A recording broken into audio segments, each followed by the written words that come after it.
Bonjour à tous, bienvenue à Formula Bula pour cette dernière journée. Je voudrais saluer nos invités qui vont démarrer cette conférence. À ma droite, Nina Antico, notre auteur préféré. Autrice, comme on dit maintenant, je crois. Docteur. Nina Antico qui vient de sortir un bouquin chez Glénat, enfin il y a quelques mois, que je vous recommande chaudement, qui s'appelle America et qui est actuellement en train de travailler sur un blog sur le monde qui s'appelle Maléfique et qui parle de sorcières.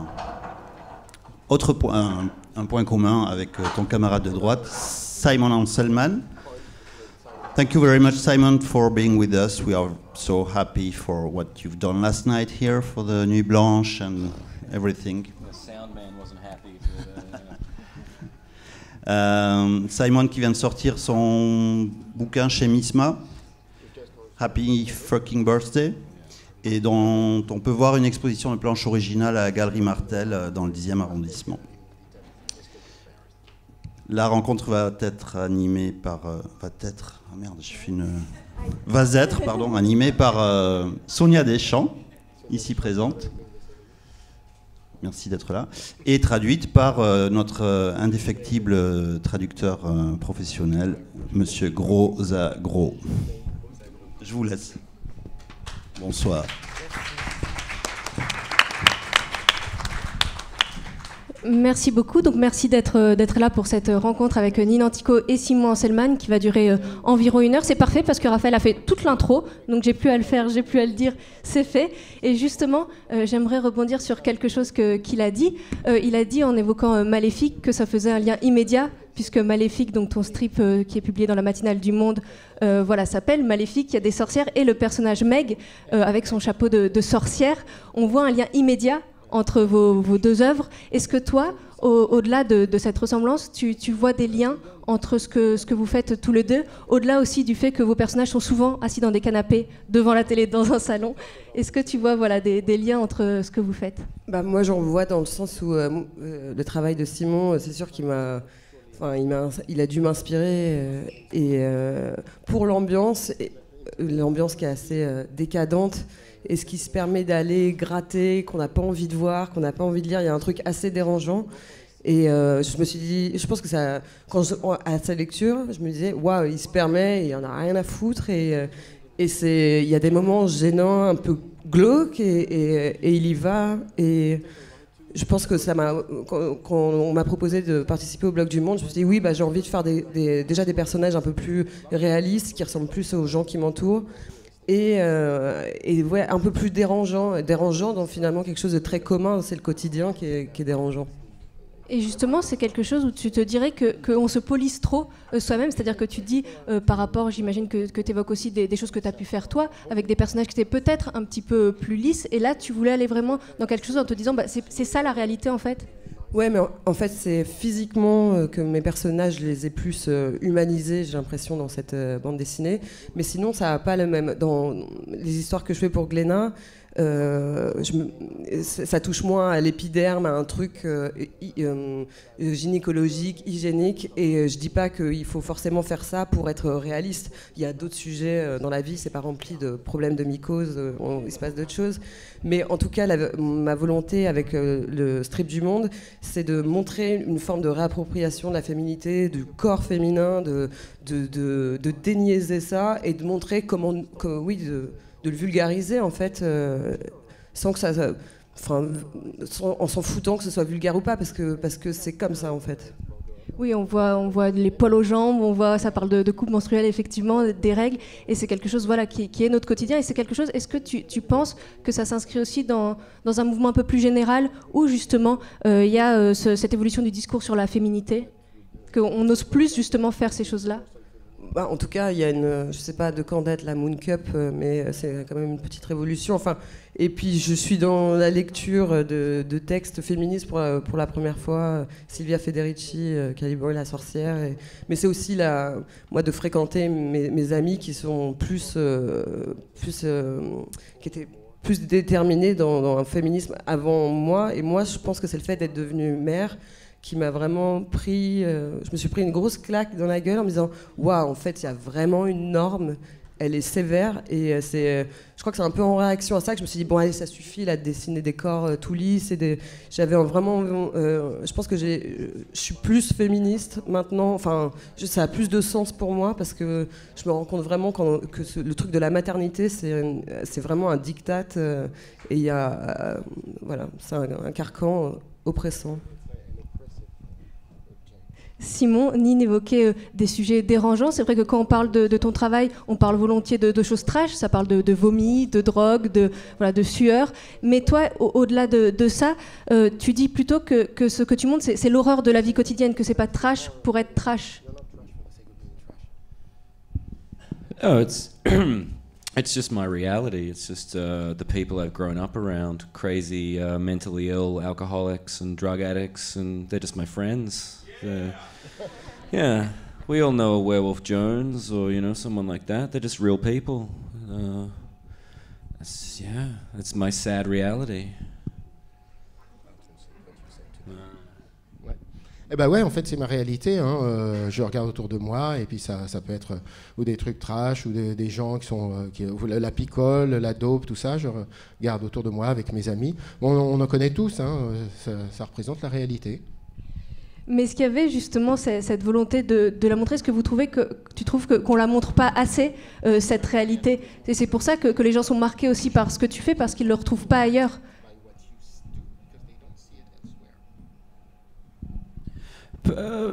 People just tell me that they relate to it, that they see themselves in the characters and that they know people like this. There's a lot of scumbags out there. I don't know.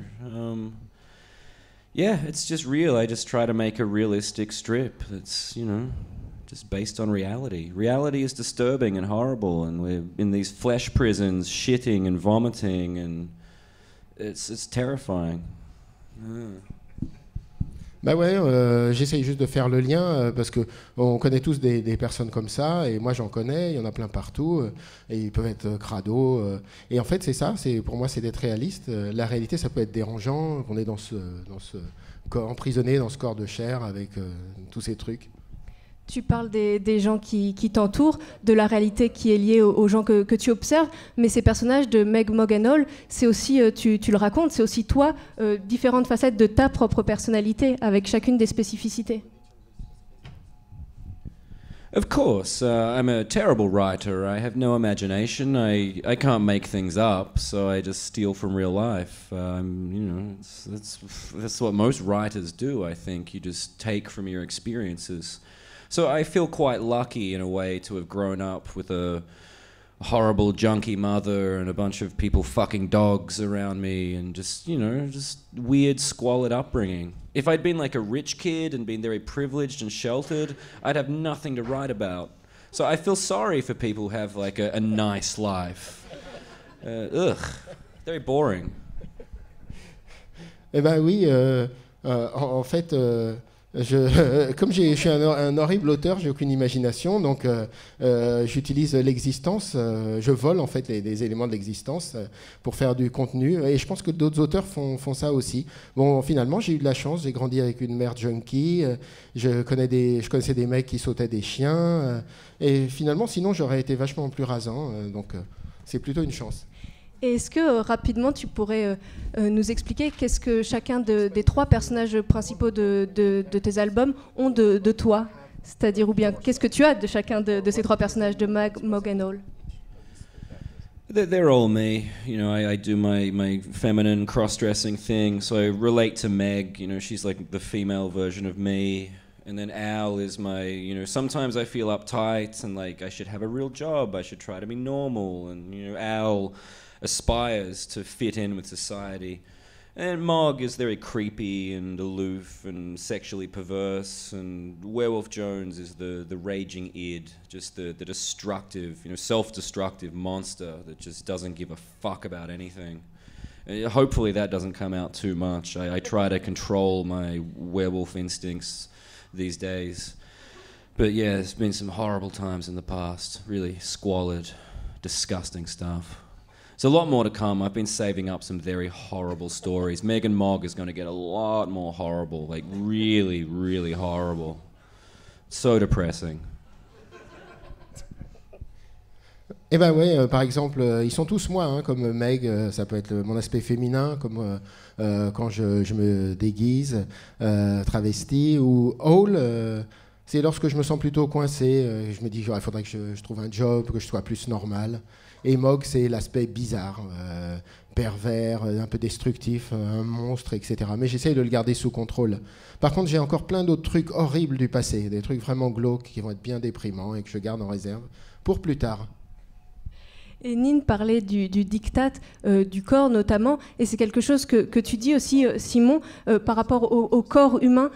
Tu disais, je crois, que quand tu étais enfant, par exemple, tu rêvais d'être un robot. Il y a quelque chose dans ce rapport au corps, dans la société, qui est compliqué.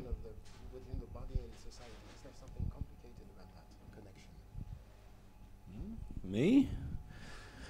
I just hate being alive sometimes. It's disgusting. It's repulsive. It's terrifying. I wake up every day and just, woof, like, Jesus, I can't get used to it. So yes, I would like to be a robot. I'd like to just be able to like fix myself with a spanner. And the human body is so complicated and so repulsive, and there's so much that could go wrong. It's like a lottery of diseases. And there's so much pain coming. Like we know as we grow older that we're just heading towards oblivion and just pain. And it's horrible.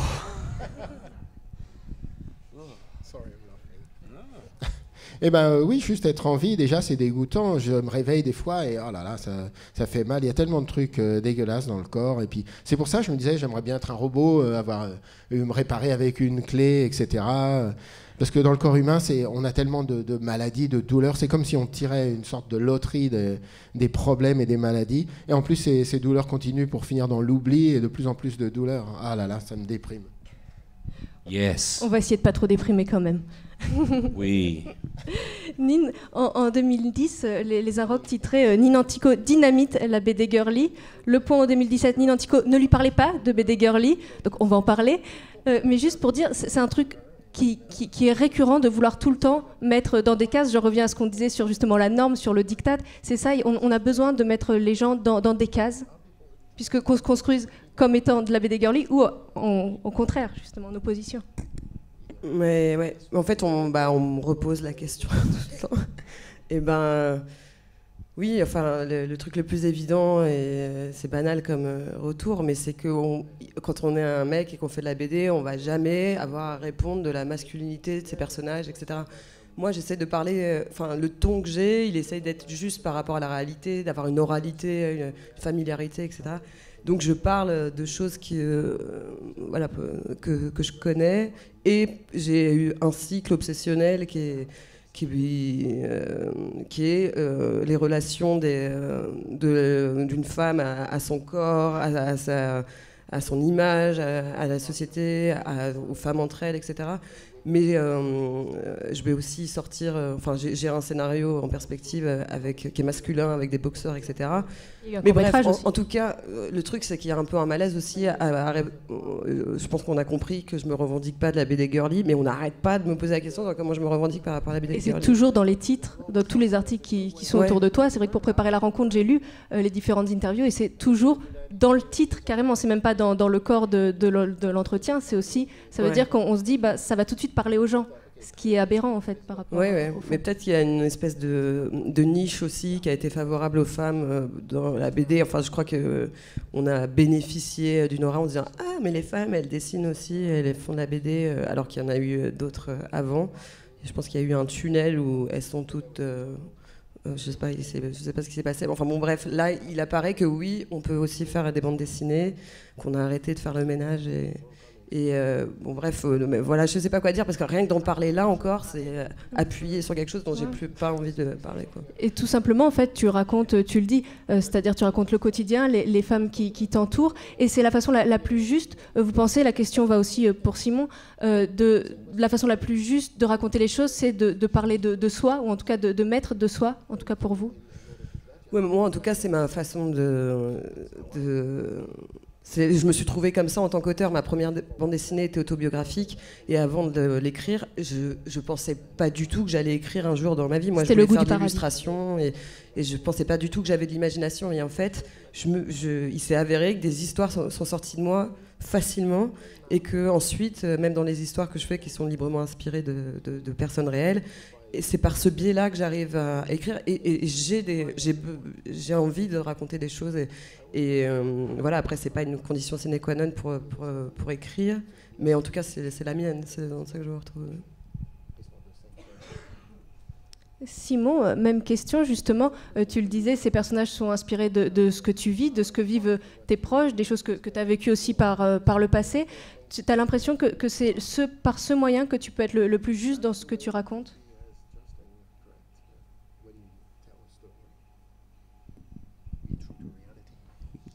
What? Do you think the way taking inspiration from people around you and yourself is a method to be as just and correct and sticking to reality?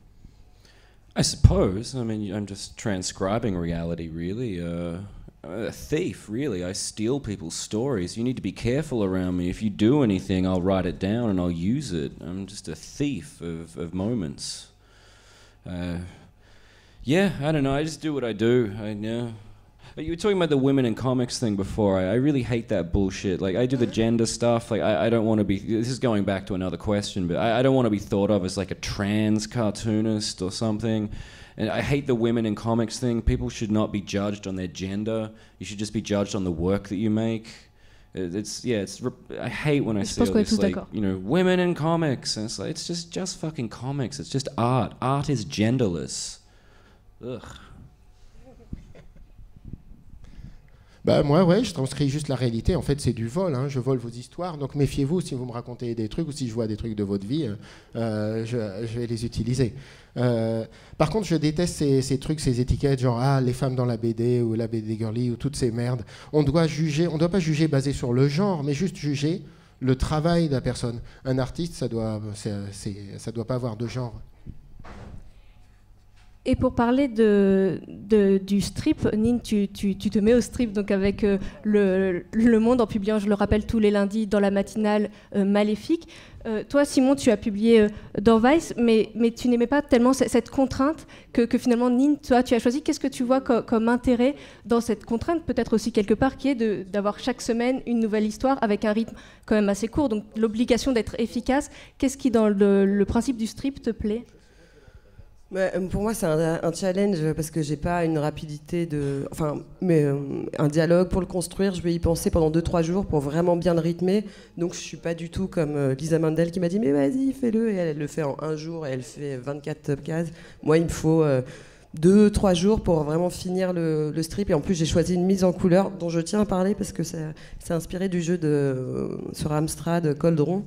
Et en fait, ce que j'aime, par exemple dans les BD de Simon Selman, j'aime que la couleur donne envie de vivre dans la case. Et en fait, ce jeu vidéo, il était vraiment... moi, j'avais envie de rentrer dans l'ordinateur, quoi. Et j'essaie de faire ça en général avec la couleur. J'essaie vraiment que ça soit... qu'on ait envie de rentrer dedans, quoi. Et là, on voit vraiment une évolution, justement, par rapport aux précédents albums, où justement, c'était des tons beaucoup plus atténués. Vif, Mais en fait, il s'avère que j'ai été voir aussi un bouquin pour enfants qui parle des sorcières, et c'est toujours une dominante de noir, évidemment, et des couleurs très vives. Alors, est-ce que ça va avec les couleurs primaires, la sorcellerie, etc. Mais en tout cas, oui, il y a une affirmation, mais ça, c'est même pas... Enfin, de ma part, c'est pas réfléchi, c'est juste j'ai pris des couleurs qui allaient bien ensemble, en fait. Et Simon, par rapport à ce rythme, justement, de se dire on raconte des histoires courtes avec une dynamique, toi, tu as voulu échapper quelque part à aussi cette idée de devoir produire pour un site à un temps donné. Comment est-ce que tu appréhendes ce travail à la fois autour de la productivité au jour le jour, mais aussi du rythme même des histoires qui sont des histoires courtes ? Well, yeah, you mentioned Vice. I quit Vice. I went back to it again after my art dealer died and he owed me a lot of money, so I had to go back to Vice. But I hate it. I hate the short... Like, I was trying to serialize something, and every week it had to be like self-contained, very succinct, but it also has to build into a greater whole. And I think that's very limiting. I don't like writing like that. I want my comics to breathe and do whatever they need to do and be as long as they need to be. So I hate doing stuff for the web now. I mostly do fanzines now. I just, they can be any length I want, and I sell them online. And yeah, fuck Vice. I just want it to breathe and just do what it has to do. If something needs to be 100 pages, so be it. So I will try my darndest not to have to do these short stories anymore. Although my next book, I wanted to do it like one big 400-page book. Like nothing online, you get the book and it's all new. But I think I will be breaking it up into shorter stories. Like the way I do Meg and Mog now, I think it's good to just do short chapters, and then you build them up. You see what's missing, you can add in chapters and make it into a greater whole. So I think it's a bad idea for me maybe to do the big 400 in one go. And then I'd have to disappear and no one would see me for several years. So it is good to put out the short strips, but it's tough. Ugh. Alors, oui, pour Vice, c'est vrai, j'y étais, et puis je me suis barré. Et puis finalement, j'ai dû revenir après que mon argent artistique soit mort.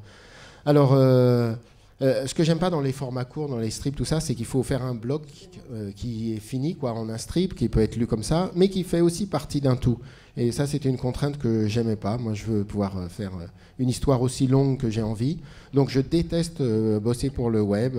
Maintenant, ce que je fais, c'est je fais des fanzines et je les vends en ligne, online. Ça me permet d'écrire mes histoires en pouvant respirer, quoi. Et s'il faut 100 pages, il faut 100 pages, ok.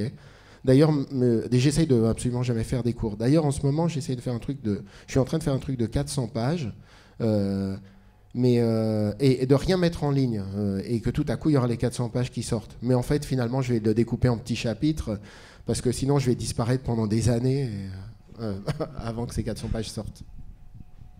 Et au-delà... Yes, oui. Et au-delà de la longueur des histoires, il y a quelque chose qui est marquant à la fois dans ce que vous faites tous les deux, c'est le dynamisme aussi du ton, c'est-à-dire que ce sont des choses qui vont vite, où il n'y a pas forcément énormément de texte, et c'est quelque chose qui est de l'ordre du rythme de la vie, quelque part. C'est quelque chose que vous travaillez spécialement, que vous appréhendez comment, justement, cette idée d'être dans... faut être efficace et être, encore une fois, comme dans la vie. Ouais, c'est vrai que par exemple dans America, il y a peu de pages où il se passe pas beaucoup de dialogue, et du coup, je trouve qu'elles amènent vraiment quelque chose d'important en général, c'est par rapport à la mort, ou quoi. Enfin, il y a un temps, une latence, et elle a d'autant plus d'importance qu'il y en a pas beaucoup en fait, parce que voilà, ça ressemble aussi, mes personnages, c'est moi, mes amis, on parle beaucoup, on fait des thérapies, quoi. Et du coup, le silence, je pense qu'il a du sens quand il est, dans mes BD, ponctuel, quoi. Mais je sais pas si je réponds à la question. Et Simon, un petit peu la même question, on le voit bien, quelle que soit la longueur des histoires, que c'est toujours très rythmé. Comment est-ce que tu travailles justement cette composition de tes histoires pour qu'on perde jamais le fil, qu'on soit toujours vraiment avec tes personnages?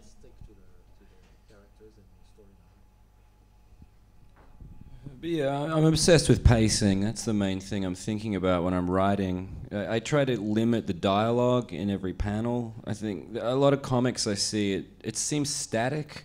It's like an action and just like paragraph and paragraph of text, and it reads so slowly and sluggishly. So I just, I limit it. Just try to make it read like it moves, like it's real, like animation or film. Just when I write, I just a rough point form of what happens from A to Z in the story, and then rule up a lot of like thumbnails, like grids, really roughly, and just really fucking quickly. Like no one can understand what it is, but I can see it, and just it's like having actors on a stage. It's like visual writing. Like the characters are there, and I act with them, and like all the different parts of my personality battle. And yeah, you just pace it out and just keep going over it and refining it, and yeah, just pacing, it's important. A lot of mainstream comics, like American mainstream comics, yeah, they're shit. They're just so slow, and all the layouts, like, oh, crazy layouts, oh, it's a triangle panel, it's this. Even like Chris Ware, I can't read Chris Ware anymore. It's like a puzzle. It's like, where do I go? I'm lost. Like, do I go here? Do I go there? Where the fuck do I go, Chris? Where the fuck am I going?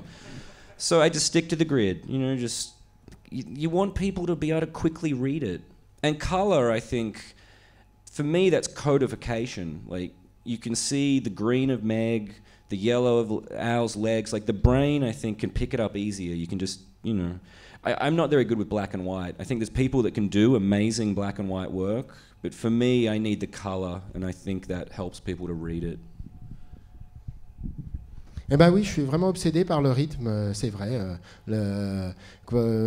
Je fais peu de dialogue par case, et quand je vois d'autres auteurs de BD, c'est vrai que c'est vachement statique. Ils ont comme un long paragraphe de texte, c'est assez fastidieux. Moi, j'essaye de faire plutôt comme un film. J'écris toute mon histoire de A à Z.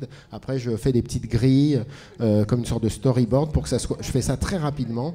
Et puis, comme on fait de la direction d'acteur, je fais de l'écriture visuelle. Et c'est ça qui donne le rythme. Il se passe ci, puis il se passe ça, et je reste case par case. Après ça, je raffine les choses, et c'est très important. Je ne fais pas comme plein de dessinateurs américains connus qui feront faire une case triangulaire, après tu vas à gauche, après tu vas en bas, à droite. Comme Chris Ware, j'arrive plus à le lire, c'est comme lire un puzzle. Tu fais chier, Chris. Moi, je reste en case. C'est plus facile à lire, et j'utilise les couleurs aussi pour faciliter la lecture et le rythme. Le vert pour Meg, par exemple. Je suis pas doué pour le noir et blanc, donc j'utilise des couleurs. Et je conseille à ceux qui n'y ont pas encore été d'aller voir vraiment l'exposition à la Galerie Martel, parce qu'on voit justement tout ce travail sur les couleurs.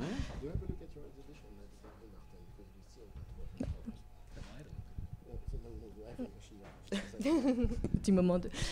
Et je voudrais revenir sur, tu racontais comment est-ce que tu construisais tes histoires, sur le rapport au dessin en lui-même. Je crois savoir que c'est quelque chose, toi ce que t'aimes c'est vraiment créer, imaginer ces histoires, mais que le dessin en lui-même pour toi c'est quelque chose d'assez pesant. Oh yeah, I hate drawing, it's horrible. It's so boring. That's why I smoke so much marijuana, because it's just so boring. Like, I'll draw 16 hours a day. I wake up, I start working, and then I just drop from exhaustion. I have to wrap my pens in bandages so I can stand to hold them. It just, I draw so much it hurts. But yeah, you know, I enjoy painting, I enjoy drawing kind of, but it's the creation I enjoy, it's the writing, it's just, yeah, drawing, ugh. That's, yeah. Ouais, je déteste dessiner, vraiment ça me rase, c'est interminable. C'est pour ça que je fume de la marijuana, parce que je me réveille, je vais dessiner 16 heures par jour. Je suis naze, je suis obligé de scotcher avec des pansements mes crayons sur mes doigts pour pas qu'ils tombent. Non, je déteste dessiner. Yes. Oui, ouais, je ressens vraiment ça aussi. Pour moi, le dessin, c'est un moyen d'être lu. Et donc, j'essaye d'en faire un que moi, j'aurais envie de lire, qui me donne envie moi-même de lire. Mais c'est vraiment pas facile pour moi, et c'est laborieux, et c'est long. C'est pour ça que j'ai déjà été sollicitée pour faire du dessin pour un autre scénariste, mais jamais de la vie, quoi, parce que c'est trop chiant. Et par contre, là, je vais scénariser le bouquin dont je parle sur des boxeurs masculins. C'est pour, je le scénarise, et je crois que c'est vraiment moi la partie qui m'intéresse le plus, qui m'excite le plus, le découpage. Et moi je fonctionne aussi comme Simon, je me conçois comme un film vraiment, et j'ai pas du tout une culture BD de toute façon, donc je suis venue de manière autodidacte à la bande dessinée, je me suis juste fait mon film, quoi, et voilà, c'était pour rebondir. Et j'aimerais rebondir juste sur la notion des couleurs qui aide à raconter l'histoire. Je crois savoir, Simon, que dans tes couleurs, tu utilises de l'aquarelle, mais pas uniquement. Tu pourrais nous raconter un petit peu comment est-ce que tu travailles les couleurs sur Meg, Mog and All? It's mostly food coloring from the pantry. It's supposed to be mixed in with cake icing. It's food stuff. A bit of watercolor and gouache, but mostly food coloring, which I accidentally discovered was really good. Great stuff. It smells, though. It becomes sulfurous after a while. And in my studio, it smells like I'm sitting in there farting constantly. But it's just the food coloring. J'utilise effectivement des couleurs avec des colorants alimentaires, les trucs qu'on met dans les pâtes à gâteaux pour faire le glaçage, pour faire les glaçages sur les gâteaux, et un peu des fois de la gouache, de l'aquarelle. Alors le problème avec ces colorants alimentaires, c'est qu'il y a du soufre dedans, donc au bout d'un moment, ça sent l'épais chez moi. Faut ouvrir les fenêtres. Ouvrir les fenêtres. Et je le vois, c'est quelque chose, on parlait du dessin, tu parlais des crayons, et j'aimerais revenir juste, tu disais que les livres étaient faits pour être imprimés, que ce soit des livres, que tu aimais moins la publication sur Internet. C'est la même chose pour la création, c'est-à-dire que travailler sur ordinateur, c'est quelque chose que tu détesterais?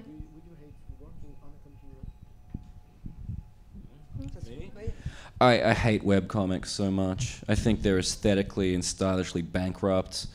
Yeah, I don't like tablets, people that draw on tablets. I feel like it's cheating in a way. But yeah, I use no Photoshop. What you see in the books is what the page looks like in real life. I hand the pages off to the publisher and they scan them and clean them up, the backgrounds, like knock out the paper texture.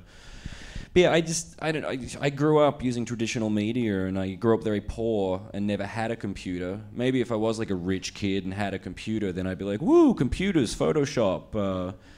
I think like with computers you can fix mistakes too easily as well. Like when I draw, like if I make a mistake, I have to live with it. It has to stay on the page. If I use a corrective fluid or something to cover up a mistake, the food coloring or watercolor will absorb into that, and thus my work is full of mistakes. When I look at my work, it's like, oh fuck, like, but you know, you have to live with your mistakes. And I like the honesty of that, and you know, the danger of drawing without having, you know, you can't make mistakes. But I do, but. Bah ouais, moi les webcomics, je trouve ça nul. Je trouve que c'est tricher de bosser avec une tablette, et j'utilise jamais Photoshop. C'est les éditeurs, je leur envoie mon boulot que j'ai fait à la main, et eux ils scannent, ils enlèvent la texture papier, ils font ce qu'ils veulent. Mais moi j'ai grandi pauvre, hein, donc j'ai jamais eu d'ordi. C'est peut-être ça aurait été si j'avais été riche en tant que gamin, je dirais ouais super, on travaille sur ordi, mais moi je le fais à la main, et c'est pas facile de réparer ces erreurs, c'est même pas possible parce qu'on peut pas corriger au blanc, les couleurs se diluent, donc tout ça fait chier, et ça fait que ça force à vivre avec ces erreurs parce qu'elles sont là, on peut pas les enlever. Donc c'est intéressant en termes d'honnêteté et en termes de danger. Simon, tu parlais des erreurs. Je crois que tu as un regard assez dur sur ce que tu fais. Tu es rarement directement content. C'est ce qui permet aussi de continuer à avancer toujours, de se dire, bah voilà, je suis pas content, donc je refais, que ce soit refaire une planche parce qu'il y a des erreurs dedans, ou refaire des histoires parce que elle aurait pu être encore plus forte. I never really redo anything. I feel like once I've done it, that's it. I live with the mistakes. What was the question again? I've forgotten. I spaced out. I was like, what? Je refais pas les trucs. De toute façon, une fois que j'ai fait une erreur, tant pis, je refais jamais. J'ai qu'à vivre avec mon erreur. Au fait, c'était quoi la question? J'ai eu l'absence. I had a greater point, but I got derailed. I was thinking about something else. J'avais un truc super à dire, c'est dommage. La question, c'est l'idée d'être toujours insatisfait et de pas être content de son travail pour pouvoir continuer toujours à avancer. Yeah, that's what I was going to say. I hate myself. I hate all my work. Just a few weeks ago, I had another huge artistic crisis and wanted to burn everything I've ever done and just... but yeah, my theory is that's very healthy. You can't go around thinking like, wow, I'm the best. This is like the best comic. I'm so funny. Like, wow. Like, that's artistic death. I think it's very healthy to think like, I fucking suck. I put so much work into this, but it sucks. But I'll do better next time. You keep striving to get better. So... You know, these arrogant artists that are like, yeah, like, you know, like Paul Pope, like, you know, no, anyway. He tried to beat me up once. He's a real asshole. Yeah, he threatened to knock my teeth out. Yeah, anyway. Alors ouais, c'est effectivement sur cette histoire d'être pas satisfait, je me déteste, et je déteste tout mon travail. Il y a même une semaine, je voulais tout cramer, j'ai eu une crise artistique, je voulais brûler toutes mes œuvres. Et en fait, finalement, je trouve que c'est assez sain. C'est plus sain que de se dire, comme certains connards, ah ouais, je suis le meilleur, je suis super drôle. Il faut mieux se dire, je crains, peut-être ça sera mieux la prochaine fois. plutôt que flamber et tout, faire sa frime comme Paul Pope. D'ailleurs, il voulait me péter la gueule la dernière fois.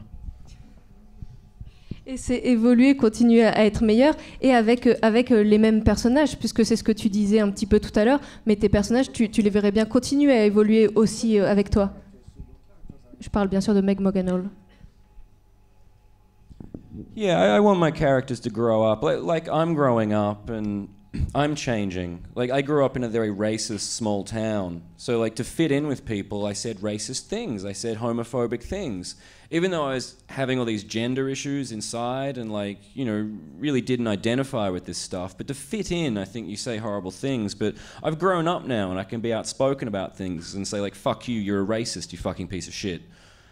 So I want my characters to grow and to change, and I don't know where it's going to go in the future. I do to a degree, but there's so much room for them to change and room for me to change. And I've tried doing other comics aside from Meg and Mog, but I don't enjoy it. I love Meg and Mog, and I have so many more stories to tell, and we'll see where my life goes, where their life goes, and.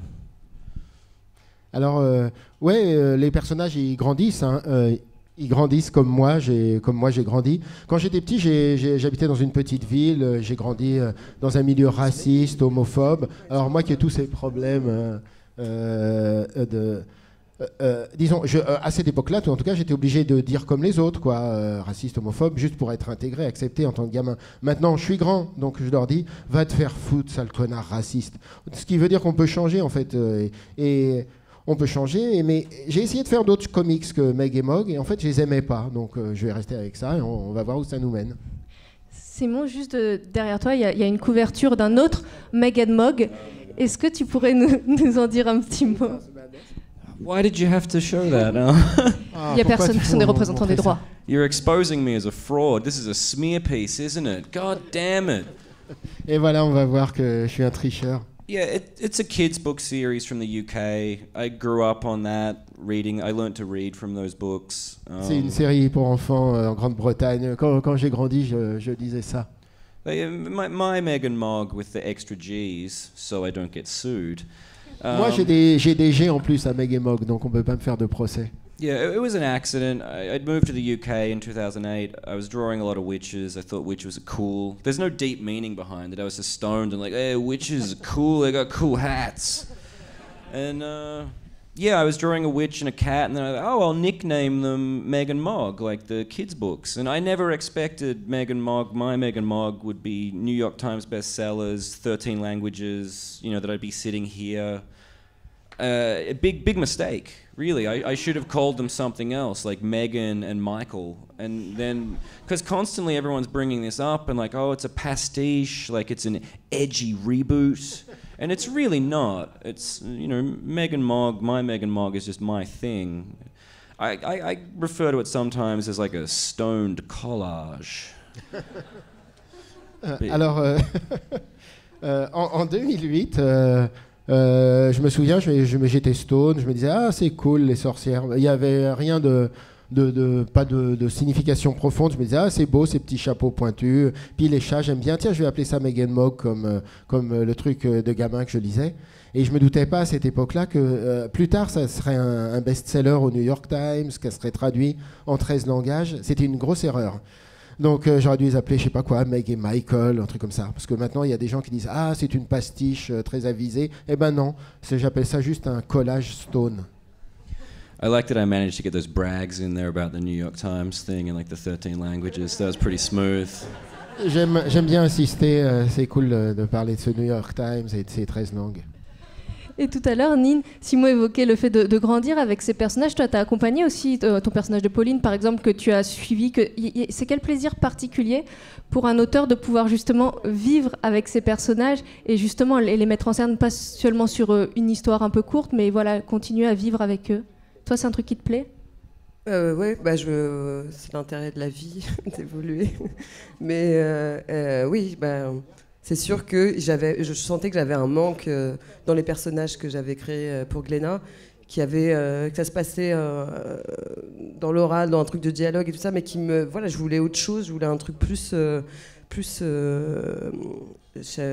cru, plus féministe, en fait, plus entre nous, et dérangeant dans le sens où c'est des choses qu'on n'a pas forcément envie de gratter, et voilà, mais j'ai envie d'être plus aiguisée, et j'ai aussi le fait de me tourner vers d'autres personnages masculin, et c'est aussi pour moi une évolution, et on peut pas écrire sur des personnages si on se ressent pas d'affinité avec eux, et la preuve est qu'on peut se mettre dans d'autres peaux que des femmes, parce que moi je vais me mettre dans la peau de Jack Johnson, le boxeur, et Arthur Cravant, et donc c'est une évolution, et je pense que peut-être qu'après je ferai Margaret Thatcher ou un truc comme ça. Mais ça vient de loin la boxe, parce que tu as fait un court-métrage aussi, il me semble, non, autour de la boxe.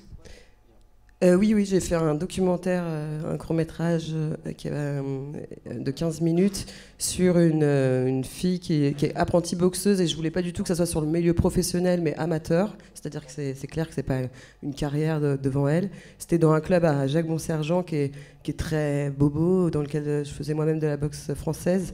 Et donc c'était très très blanc, et ça allait contre tous mes préjugés de classe, parce que moi je pensais qu'il fallait un peu venir d'un milieu social difficile pour faire de la boxe et tout, et je me disais moi je viens d'Aubervilliers, je dois donner quelque chose de fort, et en fait non, pas du tout. Moi, ça a contré des trucs, et ça m'énervait, parce que je me disais merde, si on n'a même pas cette force là en plus en venant d'une cité, alors qu'est-ce qui reste? Et donc dans le documentaire j'avais envie un peu d'interroger ça, et en fait j'ai pas du tout réussi à faire ça, mais par contre ça raconte l'histoire de Marion, qui nous raconte son premier match qui fait qu'elle a arrêté la boxe, et donc c'est l'histoire d'une défaite, avec une voix off et des images d'elle, de filles en train de boxer, mais je voulais que ça soit à l'encontre de la sensualité des filles dans la boxe, je sais pas quoi. C'est vraiment un regard déféminisé, mais juste de regarder une nana qui raconte de manière lambda, c'est-à-dire que c'est pas une boxeuse qui parle avec des termes professionnels, elle raconte vraiment ce que c'est qu'un match, et de perdre, et les coups qui font mal, quoi. Alors que quand on voit un documentaire sur la boxe, on a l'impression que qui sont faits pour ça, ou c'est des durs à cuire, et que les coups c'est rien. Non, ça fait super mal, et elle a eu, enfin bref, c'est d'aller dans le truc réaliste, quoi. Est-ce que tu vas rencontrer en bande dessinée aussi, il y aura cette notion justement de coup, de quelque chose de brut, puisque tu travailles sur un... Oui et non, parce que c'est quand même des ogres un peu, là, ces figures-là, Jack Johnson et Arthur Cravant, c'était pas... Enfin, c'est pas le même. Non, c'est pas le but, c'est pas de creuser le même angle du tout. C'est plutôt d'agir en négatif. Là, il y a un noir qui se prenait pour un blanc, et un blanc qui se prenait pour un noir. En gros, c'est plutôt de croiser leurs histoires. Ils ont fui des continents en sens inverse, et voilà, c'est plutôt ça qui m'attire dans leur histoire. Mais c'est vrai que le fil de la boxe, je l'étire. En fait, quand on a un livre, quand on a une idée, il faut plus d'un livre pour explorer tout ce qu'on a envie de dire. Et avec la boxe, ça a commencé par moi en faire. Le documentaire, c'est parce que je me disais, mais pourquoi elles font de la boxe, ces filles? Parce que moi, je savais pourquoi je faisais de la boxe, et je le raconte dans Le Goût du paradis, mon premier livre. C'est parce que j'ai été frustrée, enfin j'ai eu peur toutes mes années collège de devoir affronter la violence des bandes de filles, etc. Et d'être une merde, quoi, et que ma réputation... Enfin, d'être la risée du collège. Et donc voilà, j'ai voulu combattre ça à 30 ans, me battre. Et voilà, je sais plus ce que je disais. Donc la boxe se déroule sur plusieurs livres, les filles se déroulent sur plusieurs livres, et à chaque fois ça sera comme ça. Il faut plus d'un livre pour... Et autre chose qui se déroule sur plusieurs livres, c'est aussi ta passion pour les États-Unis. Je reviens à ça puisque les États-Unis sont au cœur de cette 5e édition de Formula Bula. Est-ce que tu pourrais nous dire un petit peu justement ce qui te lie à ce point avec la culture américaine? Est-ce que tu y trouves? Qu'est-ce qui te nourrit? Je pense qu'il y a 2-3 trucs. C'est que déjà le fait que l'Amérique soit un pays de conquête où les gens sont arrivés, se sont renouvelés, que ce soit des renégats ou des... Enfin, ce mythe qui est un peu le mythe de l'artiste, quoi, d'arriver quelque part, de dire voilà, on efface tout, et là je suis Michael Jackson, quoi. Et donc donc une ascension sociale, le fait de se créer, tout simplement, qu'importe de ce qu'on était. Je crois que ça, c'est ce qui, voilà, dans le rêve américain, c'est un truc qui m'emballe. Et je pense qu'il y a une culture italo-américaine qui m'a fait un peu fantasmer. Mon père est italien, et donc j'ai vu Le Parrain très tôt. On a baigné là-dedans et tout ça. Et je pense que j'ai toujours regretté qu'il n'y ait pas eu d'Italiens dans ma famille qui soient allés aux États-Unis. Donc je suis allée transcender ça, mais oui, c'est l'immigration, et c'est le fait que, comme c'est un État récent, c'est comme un microcosme de la société et de tout ce qui part en couille. On peut le regarder aux États-Unis parce que c'est plus jeune comme pays, quoi. Simon, quel est ton rapport, toi, aux États-Unis? Par exemple, tu es édité aux États-Unis, bien sûr. J'ai cru lire que beaucoup d'auteurs, justement, australiens commencent aussi à être édités aux États-Unis. Qu'est-ce que représente pour toi, en tant qu'artiste, les États-Unis? Parce que je rappelle que tu es australien. Yeah, I'm an Australian, but I feel like Australia is like America's little brother or something. Like, we look up to America, like, oh, yeah, I want to be cool like you. I mean, Australia, we get so much American culture, and we get great, like, British and European culture as well. But it just feels like a little America in a way. We're also a young country, and a similar thing with, like, you know, the British coming in and killing all the Aboriginal inhabitants, and just, you know, we have the Australian dream as well. But yeah, I live in America now. I moved there shortly before Trump got in, which has been interesting. It's everything you said about, like, the microcosm and stuff. Like, I see that. Like, it's really crazy living there. It's, especially at the moment, it's just, like, fucking crazy. And young cartoonists are, like, so political, and, like, just all this call-out culture, calling it. Anyway, it's fucked. I got to get off Twitter. It's fucking doing my head in. Yeah, you know, I love America. It's great. I love my American wife, and Fantagraphics, my publisher's there. I mean, I was published in France, like, before America. Like, French and Spanish were my first, like, publishing deals. And there's a few Australian cartoonists getting big in America, but not really. It's hard to make it out of Australia. We're so far away from everything, really. Yeah, I don't know. Whew. It's America right now. It's fucking crazy. It's crazy here as well. It's fucking crazy here. It's terrifying. The whole world's just falling apart.